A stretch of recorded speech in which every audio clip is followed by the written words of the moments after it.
दोस्तों नमस्कार। 4 PM गुजरात पर आप सभी का बहुत बहुत स्वागत है। मैं हूं आपका दोस्त, आपका मित्र मयूर जानी। दोस्तों, इससे पहले वाले वीडियो में हमने कहा था कि हम चौंक उठे हैं, हम तो भौचक्का रह गए हैं कि भारतीय जनता पार्टी ये भी कर सकती है। मतलब कि इतनी प्रगतिशील पार्टी है कि पूछे मत, कि उस पार्टी के अंदर भी अंदरूनी लोकतंत्र का उदय हो सकता है। वहां भी कोई विरोध कर सकता है, वहां भी कोई कुर्सियां पटक सकता है, वहां भी कोई अपने बड़े नेता को घेर सकता है। ये कुछ हो सकता है। इसका मतलब कि अंदरूनी लोकशाही लोकतंत्र जो है वो वहां भी प्रकट हो चुका है। बड़ी गजब की बात है, ये अचीव कर लिया। तो मध्य प्रदेश का हमने वो पूरा आपको सुनाया था, दिखाया था पूरा। अब हमारे पास फिर और कुछ दृश्य आया जो राजस्थान से है। तो मतलब कि सिर्फ अंदरूनी लोकतंत्र का उदय भारतीय जनता पार्टी में सिर्फ मध्य प्रदेश में नहीं हुआ है, राजस्थान में भी हुआ है।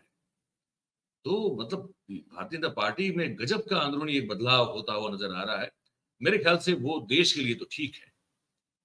किसी भी पॉलिटिकल पार्टी में, और विशेष रूप से जब वो सत्ता पर हो, अगर वहां अंदरूनी लोकतंत्र नहीं है, अगर कार्यकर्ता और नेता अगर अपनी बात, अपना विरोध, जो लिया गया फैसला है उसके खिलाफ अगर अपनी बात या अपना मत नहीं रख सकते, तो वो पार्टी देश का लोकतंत्र कैसे संभालेगी, अगर वो पार्टी के अंदर ही लोकतंत्र ना हो। तो राजस्थान में आया, राजस्थान के दृश्य आए, हम आपको दिखाते हैं। इस कार्यक्रम में हम 2-3 अलग अलग मुद्दों पर जो देश और देश की राजनीति और समाज नीति से जुड़े हुए हैं, उन्हीं पर बात करने वाले हैं।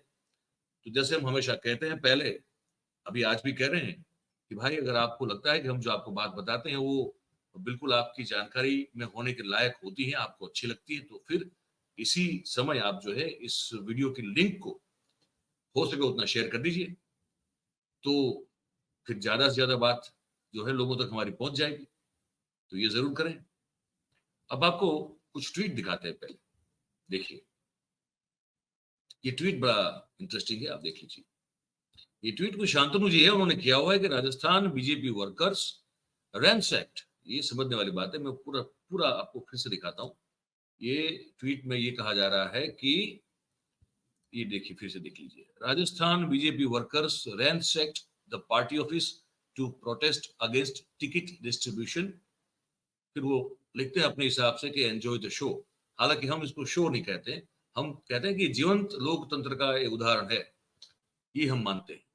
ऐसा दृश्य हमने कांग्रेस की ऑफिस में या कार्यालय में बहुत सारी बार देखे हैं, भाजपा में हम पहली बार देख रहे हैं। तो ये अपने आप में एक तरह से कहें कि गजब का एक बदलाव है पार्टी में देखने को मिल रहा है। अब एक और जो है मैं आपको ट्वीट जो है वो दिखाता हूं। ये ट्वीट कांग्रेस ने किया है। ये कह रहे हैं कि पूरे राजस्थान में बीजेपी के नेताओं का विरोध हो रहा है। यह विरोध खुद बीजेपी के कार्यकर्ता कर रहे हैं। राजस्थान में बीजेपी बिखर चुकी है। चुनाव में खुद बीजेपी नेता और कार्यकर्ता अपनी पार्टी के प्रत्याशी को हराने के लिए काम करेंगे। अब ये कांग्रेस का ट्वीट है, ठीक है। अब मैं कुछ आपको दृश्य दिखाता हूं, उसको देखिए आप। अगर हमारी बात को नहीं सुना गया तो हम अपना इस्तीफा संगठन से देके जाएंगे।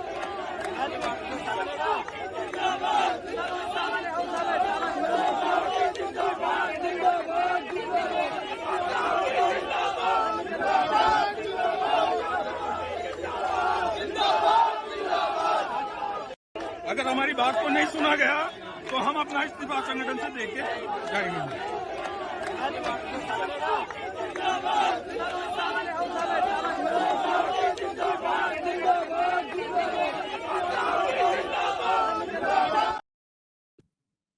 एक और भी है, वो भी देखिए आप।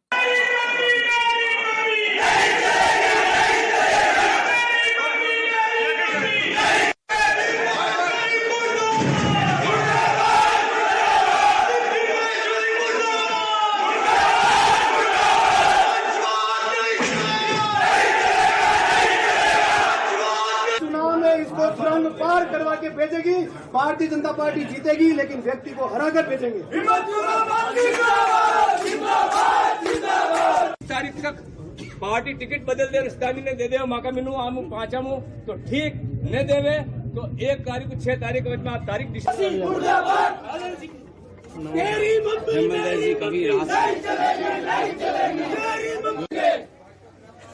डिप्टी मैश्री डिप्टी मैश्री डिप्टी मैश्री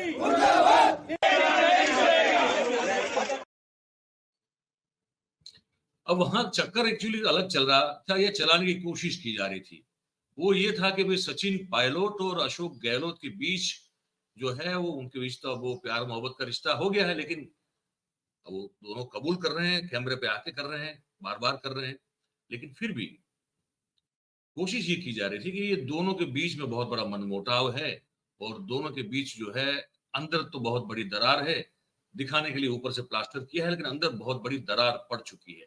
उसको भुनाने की कोशिश में लगे थे। वो लाल डायरी वाला भी बहुत कुछ चल रहा था, प्रधानमंत्री ने खुद उसका जिक्र भी किया। अब इसमें अशोक गहलोत का ये बयान आ गया, अब क्या करें? ये ट्वीट देख लीजिए पहले। ये ट्वीट जो है इसमें कहा गया है कि प्यार मोहब्बत between Sachin Pilot and CM Ashok Gehlot in Rajasthan, और फिर गहलोत साहब ये दिया। मैंने ये तो कहा आपको कि हम सब एकजुट है, हम सब एकजुट हैं। जब उनके साथ लोग गए थे, उनके टिकट सब क्लियर हो रहे हैं करीब करीब। उससे बड़ा उदाहरण क्या मैं दे सकता हूँ आपको?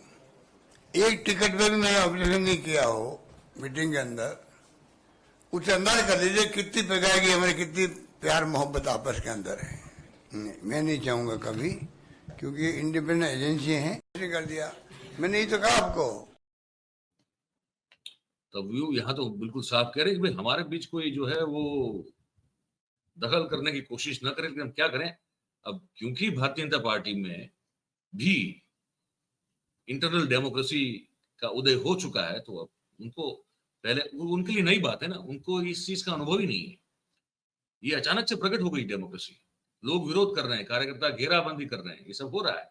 अब क्योंकि इसकी आदत नहीं है, इनके बारे में इनको पता भी नहीं कि इसको कैसे झेला जाए या कैसे इसको टैकल किया जाए, तो वो थोड़ा मुझे लगता है कि उनको उस पर काम करना चाहिए। हालांकि मैंने जैसे पहले भी कहा, किसी भी पार्टी में या कहीं भी इंटरनल डेमोक्रेसी का होना बहुत अच्छी बात होती है। अब एक चीज मैं और आपको सुनाना चाहता हूं।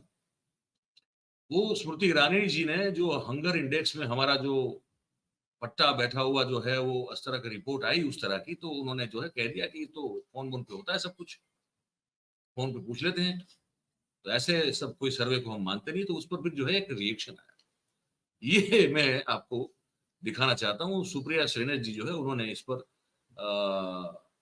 कहते हैं कि एक तरह से स्मृति ईरानी जी की उस बात को, उस स्टेटमेंट को साबुन से रगड़ रगड़ के धो दिया। ये देखिए, अभी थोड़ी देर पहले स्मृति ईरानी जी का एक बयान सुना। उस बयान में वो बता रही हैं कि ग्लोबल हंगर इंडेक्स वगैरह के कोई मायने ही नहीं है, बस फोन करके लोगों से पूछा जाता है क्या आप भूखे हैं, क्या आप भूखे हैं। और वो सुबह से निकली हुई है घर से, 4 बजे से कोचीन गई और फिर कहां आई और फिर कहां आई फ्लाइट से।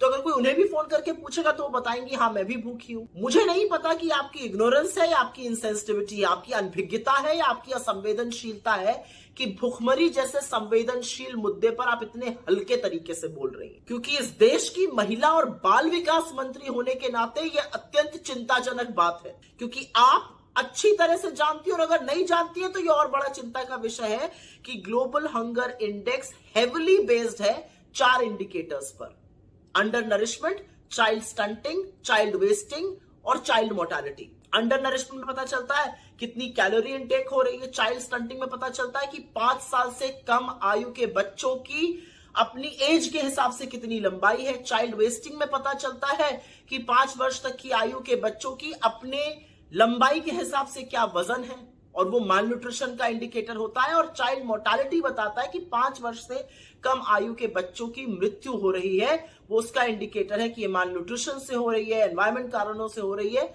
ये 4 इंडिकेटर्स हेविली बेस्ड ये सर्वे इस पे रहता है।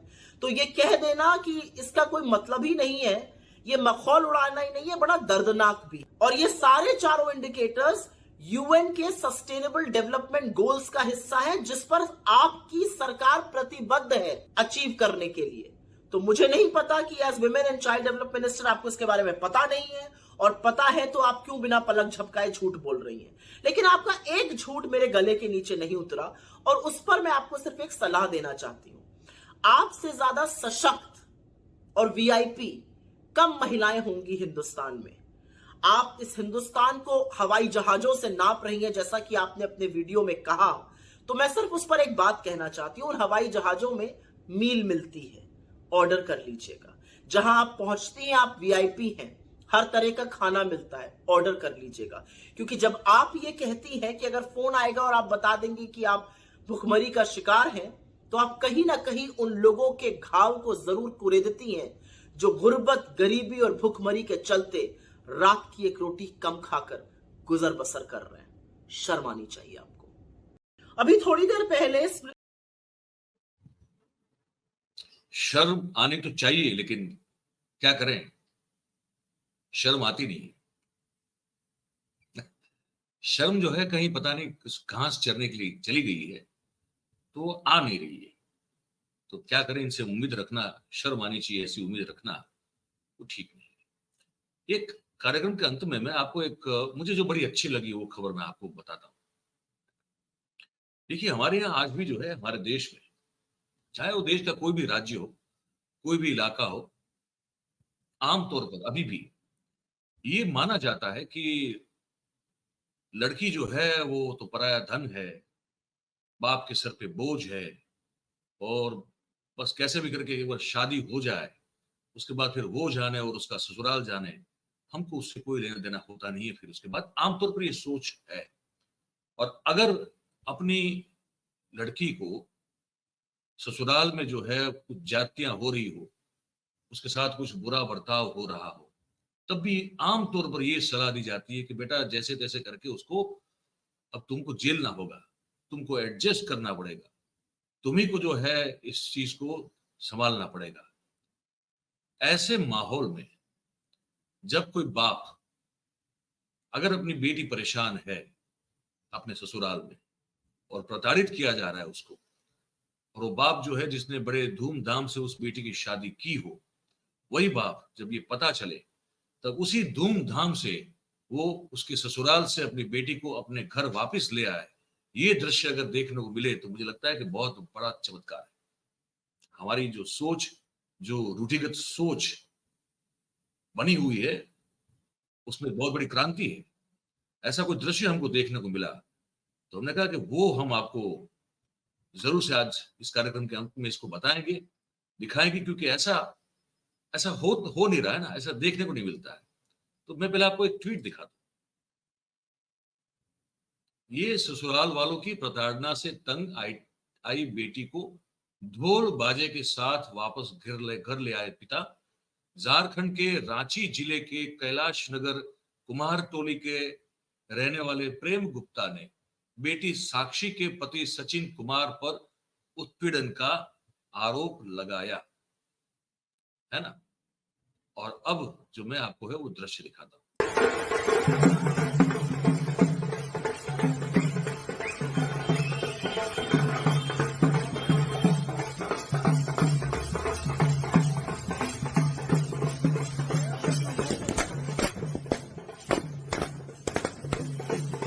चलो पैदल थोड़ा और आगे।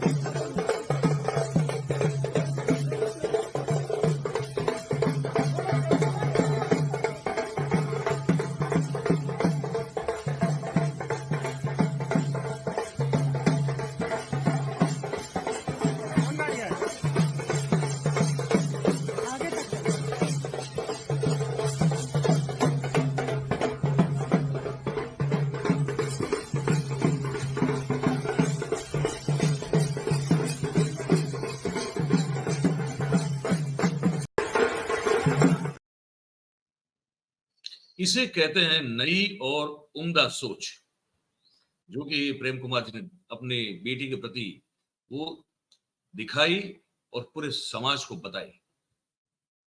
ये बड़ी अच्छी बात लगी हमको। बाकी तो पॉलिटिकली बहुत सारी चीजें होती रहती, लेकिन समाज, देखिए हमारी राजनीति भी तभी ठीक होगी जब समाज की सोच सही होगी। और समाज की सोच, बहुत सारे ऐसे एस्पेक्ट्स हैं, ऐसे ऐसे एंगल्स हैं, ऐसे ऐसे नजरिए हैं जहां पे बहुत सही करना बहुत जरूरी है। इसमें से एक ये था।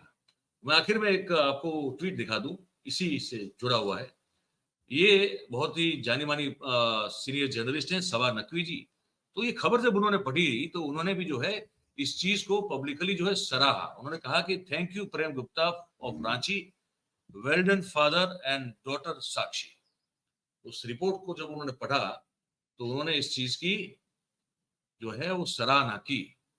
हम भी वो कर रहे हैं, क्योंकि इस ऐसी बात जो है ना, इसकी सराहना, प्रोत्साहन, इस तरह से कहें कि उत्साह बढ़ाना बहुत जरूरी होता है, बहुत मुश्किल होता है। एक बाप के लिए इस तरह का कदम उठाना हमारे समाज में बहुत ही मुश्किल होता है, लेकिन अगर कोई करता है तो उसको शाबाशी देना बहुत जरूरी है कि जीवन भर उसकी जो बेटी है वो जहन्नम में रहे, नर्क में रहे, उससे अच्छा है कि उसको उसी धूमधाम के साथ वापस अपने घर में लाओ। और जो प्रताड़ित कर रहा है उसके खिलाफ एक्शन लेने के लिए आप जो भी फरियाद करनी है वो करो। बेटी कोई पराया धन नहीं होती है, बेटी भी आप ही की संतान है। जैसे बेटा है वैसे बेटी है। ये सोच बदलने की बहुत जरूरत है। जैसे भारतीय जनता पार्टी ने बदली है ना सोच, वहां पर अंदर जो है अंदरूनी लोकतंत्र जाग उठा है। वो भी एक बड़ी अच्छी बात है। वहां कार्यकर्ता घेराबंदी कर रहे हैं, अपना विरोध जता रहे हैं। अगर गुस्सा थोड़ा हो भी गए तो ऑफिस थोड़ा जो है वो कार्यालय को जो है थोड़ा तहस नहस कर भी देते हैं। लेकिन एक वो भी तरीका है जिसे मैं कहता हूं इंटरनल डेमोक्रेसी। तो जैसे वो एक नई सोच है, उसकी भी सराहना करता हूं मैं, वैसे ये जो है ये सोच पिता की, उसकी भी बहुत बहुत सराहना करता हूं। आप सभी को भी करनी चाहिए। ये आपसे मैं एक छोटी सी रिक्वेस्ट करता हूं। ये कार्यक्रम में बस इतना ही है। आप जो भी सोच रहे हो हमारी बातचीत को लेकर, तो ये कमेंट बॉक्स है, इसमें आप जरूर से हमको लिख के बताइएगा। और बात अगर आपको हमारी अच्छी लग रही हो, पसंद आ रही हो, सही लग रही हो, तो फिर इस वीडियो को लाइक करें, इस वीडियो की लिंक को आप हो सके उतना शेयर करें, और हमारे जो चैनल है उसको आप सब्सक्राइब करें और अपने आसपास के लोगों से भी करवाएं। बहुत बहुत धन्यवाद करते हैं आप सभी का जो इस कार्यक्रम में हमारे साथ जुड़े। Thank you very much. नमस्कार।